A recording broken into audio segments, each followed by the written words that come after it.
আমি আল্লাহ তাদের জন্য পুরস্কার ঘোষণা করব। সুবহানাল্লাহ কোন পুরস্কার কি? উলাইকা লাহুম মাগফিরাতুন ওয়া রিজকুন কারীম।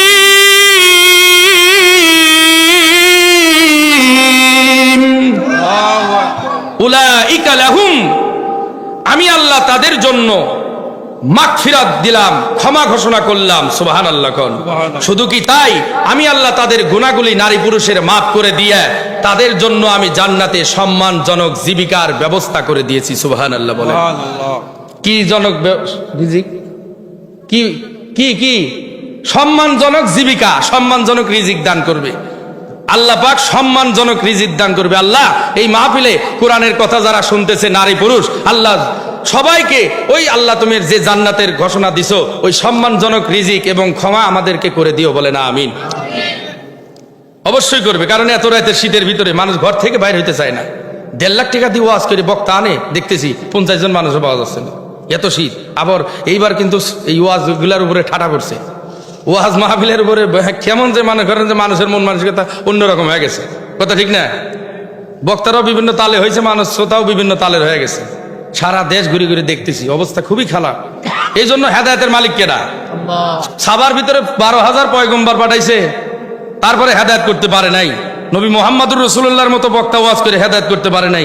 আমার মতো এই কোনেকার কেডা এই বয়ান করলে কি মানুষ হেদায়েত হবে? হেদায়েতের দায়িত্ব কি আমি নিয়ে আসছি?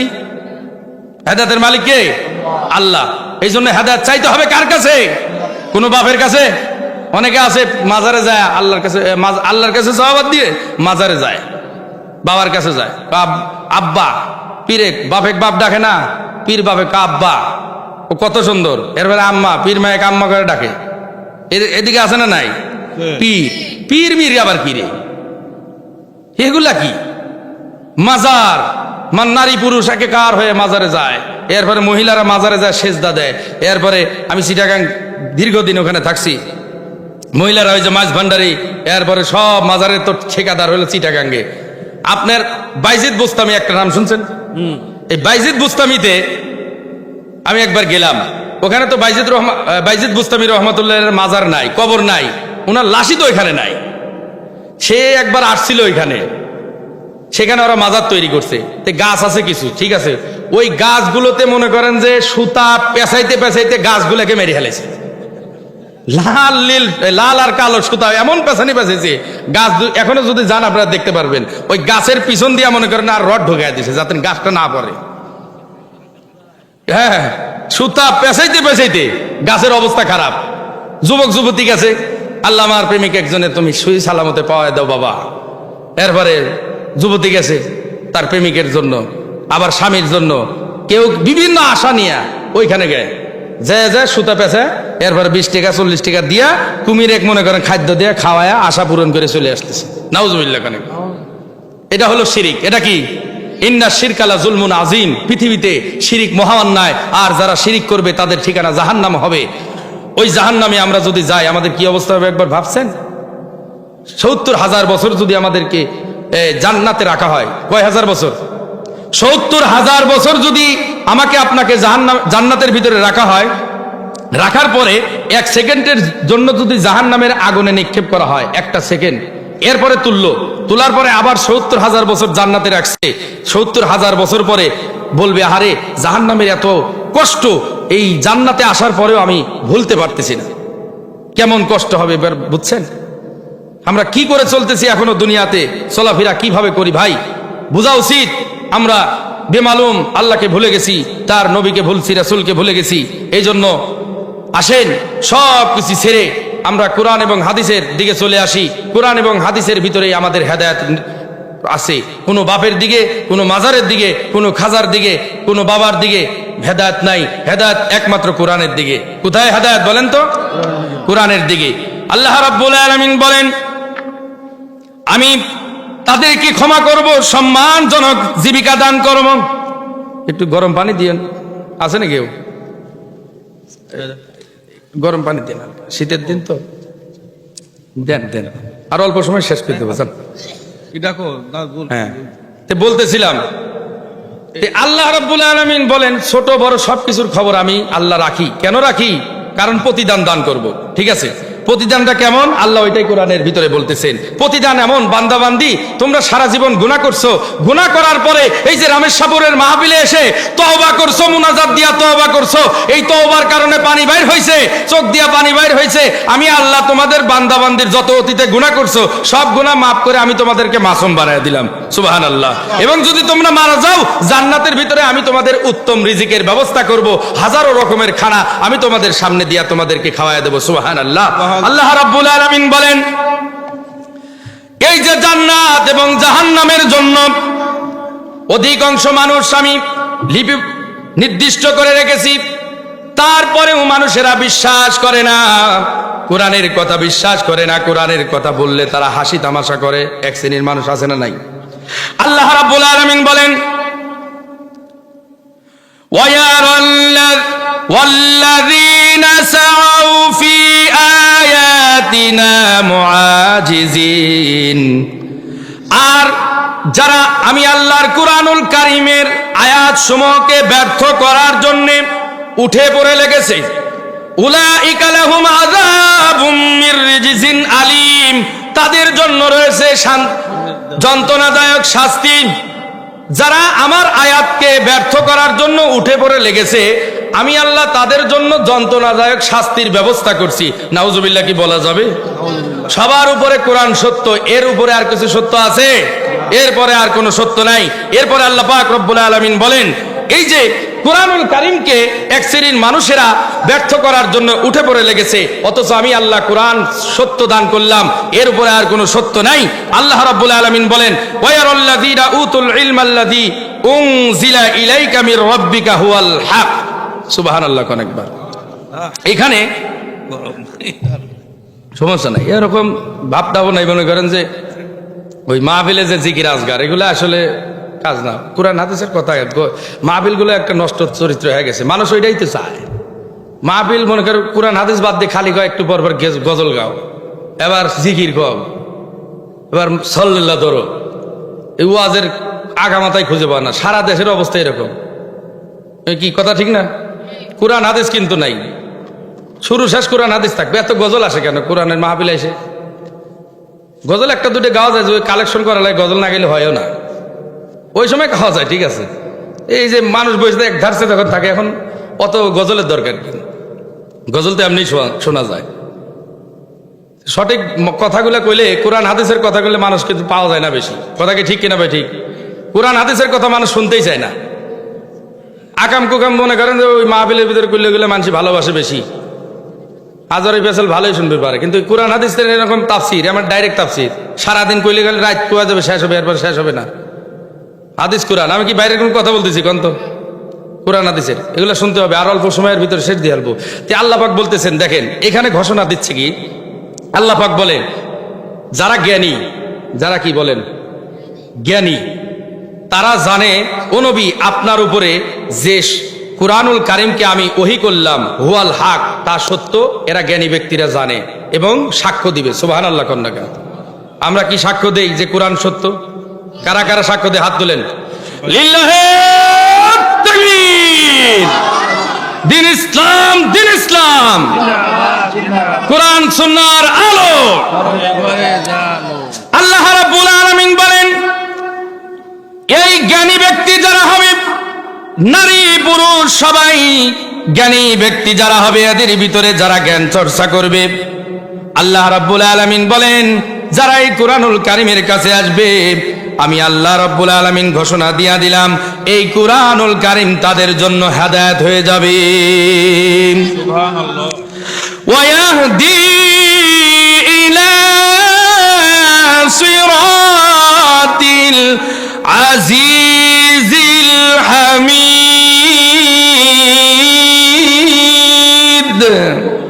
আল্লাহ বলেন এটা মহাপরাক্রমশালী প্রশংসিত আল্লাহর পথের দিকে এই কুরআনুল কারীম নারী পুরুষকে হেদায়েতের দিকে, জিন ইনসানকে হেদায়েতের দিকে আনে। সুবহানাল্লাহ। কোন আল্লাহ রাব্বুল আলামিন বলেন এই বিশাল আসমান জমিন সবকিছু আমি দিলাম তোমাদের নিদর্শনের জন্য, আল্লাহ পাক নিদর্শন স্বরূপ সবকিছু আমাদেরকে দান করলেন।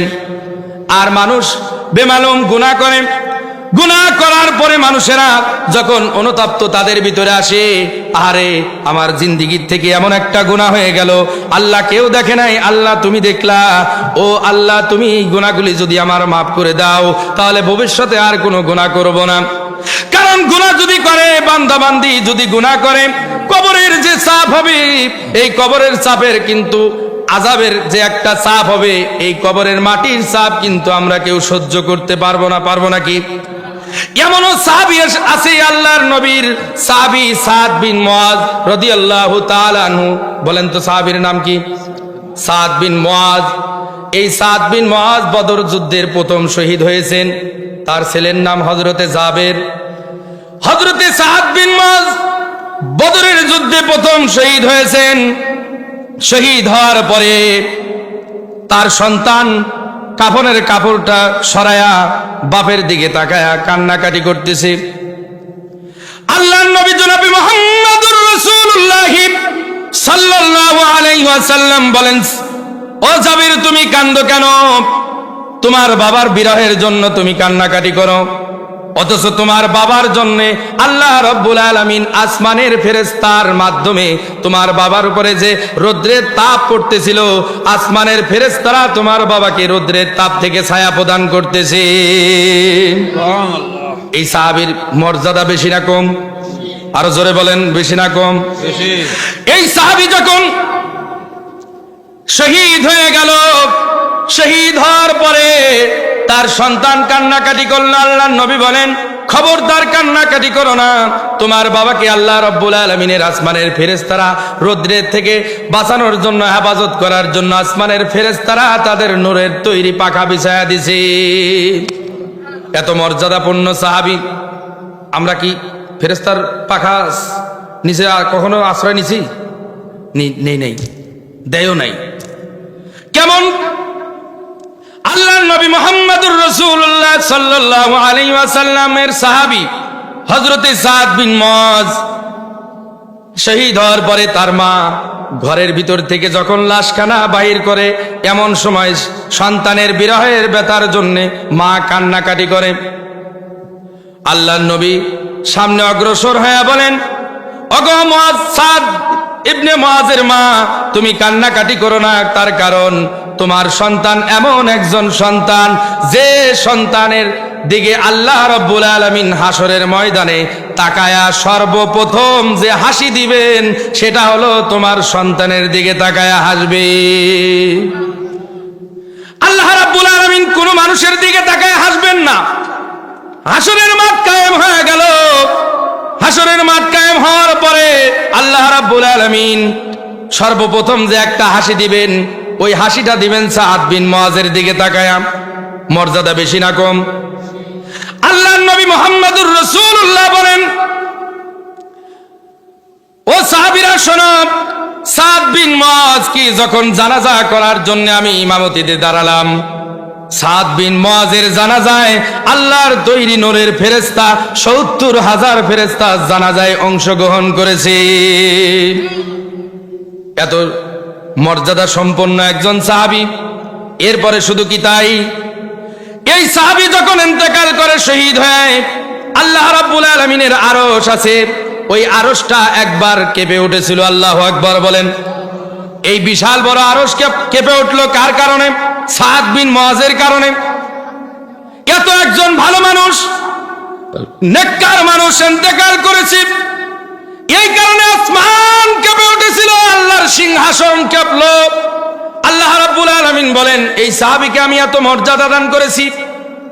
শুধু কি তাই, এমন মর্যাদা সম্পন্ন সাহাবী সাদ বিন মুআজ রাদিয়াল্লাহু তাআলা আনহুর খাটিয়া যখন সাহাবীরা ঘর থেকে দিকে কবরের দিকে নিয়ে যাইতে শুরু করলো, হঠাৎ করে কিছু মুনাফিকরা বলতে শুরু করলো, কি ব্যাপার, সাদ বিন মুআজের খাটিয়া এত পাতলা কেন? লাস্টে কোনো ভার নাই, কোনো পাতলা, একদম ঠংঠঙে, কারণটা কি? আল্লাহর নবী ওই মুনাফিকদের কথা শুনে বললেন, শোনো আমার সাহাবীরা, বাহ্যিক সুরতে সাদ বিন মুআজের খাটিয়াটা তোমরা তো ধরে সাহাবীদেরকে ধরা দেখলা, কিন্তু বাহ্যিক সুরতে আসমানের নূরের তৈরি ফেরেশতারা এই খাটিয়াটা বহন করতেছে। মর্যাদা বেশি না কম? কেমন মর্যাদা! সাহাবীরা যখন কবর খনন করলেন, কবর খনন করতে করতে যখন কবরের মাটিতে কোদাল দিয়ে কোপ দেয়, এমন সময় কবর থেকে অটোমেটিক মিশক আম্বরের জান্নাতি ঘ্রাণ বাইর হওয়া শুরু হয়ে গেছে। সুবহানাল্লাহ। মর্যাদা কেমন বেশি! এই সাহাবীকে কবরের ভিতরে নামানোর পরে জনাবে মুহাম্মদুর রাসূলুল্লাহ সাল্লাল্লাহু আলাইহি ওয়াসাল্লাম রাহমাতাল লিল আলামিন মাটি দেওয়া সম্পন্ন করে কবরের উপরে দাঁড়ায়া আল্লাহু আকবার সুবহানাল্লাহর আওয়াজ করতে শুরু করলো, চিল্লা চিল্লা। সাহাবীরা বলেন, ইয়া রাসূলুল্লাহ, ইয়া হাবিবাল্লাহ, নবী গো, অতীতে আপনি তো কখনো এমন করে সুবহানাল্লাহ আলহামদুলিল্লাহ আল্লাহু আকবার বলেন নাই কোন সাহাবীর কবরের দাঁড়ায়া। ইয়া রাসূলুল্লাহ, ইয়া হাবিবাল্লাহ, সাদ বিন মুআযের কবরের সামনে দাঁড়ায় আপনি কেন আল্লাহু আকবার বলেন? আল্লাহর নবী মুহাম্মদুর রাসূলুল্লাহ বলেন, সাহাবীরা শোনো, এই সাহাবীকে আমি যখন কবরের ভিতরে মাটি চাপায়া দেয়া উপরে মাটি দিয়ে সমান করে দিলাম, আমাকে জিব্রাইল ওহী করে পাঠায়া দিল আল্লাহ পাক জিব্রাইলকে। জিব্রাইল এসে বলেন, ইয়া রাসূলুল্লাহ, ইয়া হাবিবাল্লাহ, নবী গো, আপনার এই সাহাবী সাদ বিন মুআযের কবরখানা আস্তে আস্তে ধীরে ধীরে বড় কবরখানা সংকীর্ণ হয়ে যাইতে শুরু করলো। এত বড় মর্যাদাপূর্ণ সাহাবী, এত বড় মর্যাদাপূর্ণ সাহাবী, আরশের আসমানের থেকে ফেরেশতা অবতীর্ণ, আরশ কেঁপে উঠেছিল। আল্লাহর নবী ইমামতিতে জানাজা সম্পন্ন হলো। এই সাহাবীকে যখন কবরের ভিতরে রাখা হয়, কবরের মাটিগুলো ধীরে ধীরে সংকীর্ণ হয়ে যাইতে লাগলো। আল্লাহর নবী বলেন, জিব্রাইল এসে বললেন, ওগো নবী, আপনার সাহাবীর সাদ বিন মুআযের কবরখানা সংকীর্ণ হয়ে যাচ্ছিল।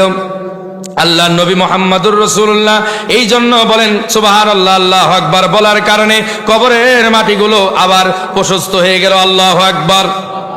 ভাইরা আমার, লক্ষ্য করে দেখেন, এই সাহাবীদের আমলের তুলনায় আমাদের কোনো আমল নাই, বন্দেগী নাই। জীবনের চতুর্দিক দিয়া তাকালে ডানে বামে উত্তর দক্ষিণে চোখ বুদলে শুধু গুনাহ আর গুনাহ, গুনাহ ছাড়া কোনো কিছু নাই। আল্লাহ রাব্বুল আলামিন বলে, বান্দা যত গুনাহ করেছো, বান্দা বান্দি, যুবক যুবতী, তোমরা যে এত গুনাহ করেছো, গুনাহ করার পরে আমি আল্লাহর কাছে যখন তওবা করবা, আমি আল্লাহ তোমাদের গুনাহগুলি পরিবর্তন করে নেক দ্বারা বদলায়া দেব। এই জন্য আমাদের মৃত্যু বরণ করতে হবে। মৃত্যুর আগে আল্লাহর যে ইবাদতের কথা আল্লাহ রাব্বুল আলামিনের হাবিবকে দিয়ে আল্লাহ পাক রব্বুল আলামিন জমিনে বলেছেন যে কোরআন সত্য, রাসূল সত্য, আখিরাত সত্য, পরকাল সত্য, মৃত্যু সত্য, এরপরেও মানুষ বেমালুম মৃত্যুকে একদম ভুলে গেল। একজন মানুষ মৃত্যু বরণ করলে তার সব আমলগুলি বন্ধ হয়ে যায়। আমলগুলি যখন বন্ধ হয়ে যায়, কবরে সে নিঃস্ব হয়ে গেল। কেউ আমল দেওয়ার মতো মানুষ যদি জমিনে না থাকে, যদি সে ব্যক্তি গুনাহ করে, শুধু আযাব আর আযাব যাইতে থাকবে। আর যদি জমিনে কোনো ব্যক্তি নেক পাঠানোর মতো থাকে, সন্তান আদি যদি কোরআন পড়ে, নামাজ পড়ে, সদকা করে, আল্লাহ রাব্বুল আলামিন বলেন ওই বান্দা বান্দির সদকার কারণে, সন্তানাদির সদকার কারণে, দানের কারণে মা বাবার কবরের জীবনের সমস্ত গুনাহগুলিকে আমি আল্লাহ মাফ করে দেই। আল্লাহ নবী বলেন, পৃথিবীতে নামাজ, রোজা, হজ, যাকাত সব থেকে বড় দান হলো সদকা। দান, সদকা, এটা হলো সব থেকে বড় ইবাদত। কারণ একজন মানুষের কবরের ভিতরে মায়ের কবরের ভিতরে